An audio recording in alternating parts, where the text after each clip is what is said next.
ତେବେ ଆସନ୍ତା 24 ଘଣ୍ଟା ମଧ୍ୟରେ ଅର୍ଥାତ୍ ଜୁନ୍ ମାସ 27 ତାରିଖ ଶନିବାର ମଧ୍ୟାହ୍ନ ସୁଦ୍ଧା ରାଜ୍ୟରେ ପ୍ରବଳ ବର୍ଷା ହେବାକୁ ଥିବାରୁ ସତର୍କ ସୂଚନା ଜାରି କରିଛି ପାଣିପାଗ ବିଭାଗ। ତେବେ ଆଜି 11ଟି ଜିଲ୍ଲାରେ ପ୍ରବଳ ବର୍ଷା ହେବାକୁ ଥିବାରୁ ୟେଲୋ ୱାର୍ଣ୍ଣିଂ ଜାରି କରାଯାଇଥିବା ବେଳେ ଆଉ ସେହିପରି 19ଟି ଜିଲ୍ଲାରେ ପ୍ରବଳରୁ ଅତି ପ୍ରବଳ ବର୍ଷା ହେବାକୁ ଥିବାରୁ ଅରେଞ୍ଜ ୱାର୍ଣ୍ଣିଂ ଜାରି କରିଛି ପାଣିପାଗ ବିଭାଗ।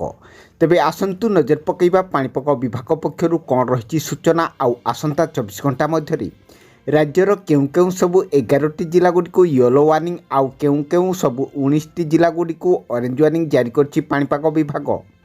ସେସବୁର ସମ୍ପୂର୍ଣ୍ଣ ଖବରଟି ଜାଣିବା ପାଇଁ ଭିଡ଼ିଓଟିକୁ ଶେଷ ପର୍ଯ୍ୟନ୍ତ ନିଶ୍ଚିତ ଦେଖନ୍ତୁ।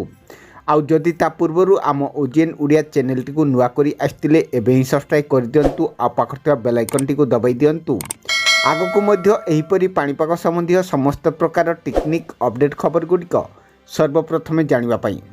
ତେବେ ଜୁନ୍ ମାସ 30 ତାରିଖ ଯାଏଁ ବର୍ଷା ଲାଗି ରହିବ ବୋଲି ପାଣିପାଗ ବିଭାଗ ପୂର୍ବାନୁମାନ କରିଛି। ଏହାସହ ଉତ୍ତର ପୂର୍ବ ବଙ୍ଗୋପସାଗର ଉପକୂଳରେ ଆଗାମୀ 7 ଦିନ ବେଳକୁ ଲଘୁଚାପ ସୃଷ୍ଟି ହେବାର ସମ୍ଭାବନା ରହିଛି। ତେବେ ଲଘୁଚାପ ପ୍ରଭାବରେ ଉତ୍ତର ଓଡ଼ିଶାର କିଛି ସ୍ଥାନରେ ଭାରୀ ବର୍ଷା ସମ୍ଭାବନା ରହିଛି ବୋଲି ସୁଆ ଜଳବାୟୁ ଓ ପାଣିପାଗ କେନ୍ଦ୍ର ନିର୍ଦ୍ଦେଶକ ଡକ୍ଟର ଶରଦ ସାହୁ ଏହି ପୂର୍ବାନୁମାନ କରିଛନ୍ତି। ତେବେ ପାଣିପାଗ ବିଭାଗ ପକ୍ଷରୁ ମିଳିଥିବା ସୂଚନା ଅନୁଯାୟୀ ଲଘୁଚାପ ଘନୀଭୂତ ହୋଇ ଗଭୀର ଅବପାତରେ ପରିଣତ ହେବାର ସମ୍ଭାବନା ରହିଛି। ତେବେ ଆସନ୍ତା 24 ଘଣ୍ଟା ମଧ୍ୟରେ ରାଜ୍ୟର 11ଟି ଜିଲ୍ଲାରେ ପ୍ରବଳ ବର୍ଷା ବିଜୁଳି ଘଡ଼ଘଡ଼ି ହେବାକୁ ଥିବା ବେଳେ ଆଉ ବାକି 19ଟି ଜିଲ୍ଲାରେ ପ୍ରବଳ ବର୍ଷା ସହିତ ପବନର ବେଗ ଘଣ୍ଟା ପ୍ରତି 50 କିଲୋମିଟରରୁ 60 କିଲୋମିଟର ରହିବାକୁ ଥିବା ବେଳେ ଉକ୍ତ ଜିଲ୍ଲାଗୁଡ଼ିକୁ ସତର୍କ ସୂଚନା ଅର୍ଥାତ୍ ଅରେଞ୍ଜ ୱାର୍ଣ୍ଣିଂ ଜାରି କରିଛି ପାଣିପାଗ ବିଭାଗ। ଆଉ ଉକ୍ତ ଜିଲ୍ଲାଗୁଡ଼ିକ ମଧ୍ୟରୁ 11ଟି ଜିଲ୍ଲାରେ ପ୍ରବଳ ବର୍ଷା ପାଇଁ ୟେଲୋ ୱାର୍ଣ୍ଣିଂ ଆଉ 19ଟି ଜିଲ୍ଲାଗୁଡ଼ିକୁ ଅରେଞ୍ଜ ୱାର୍ଣ୍ଣିଂ ଜାରି କରିଛି ପାଣିପାଗ ବିଭାଗ।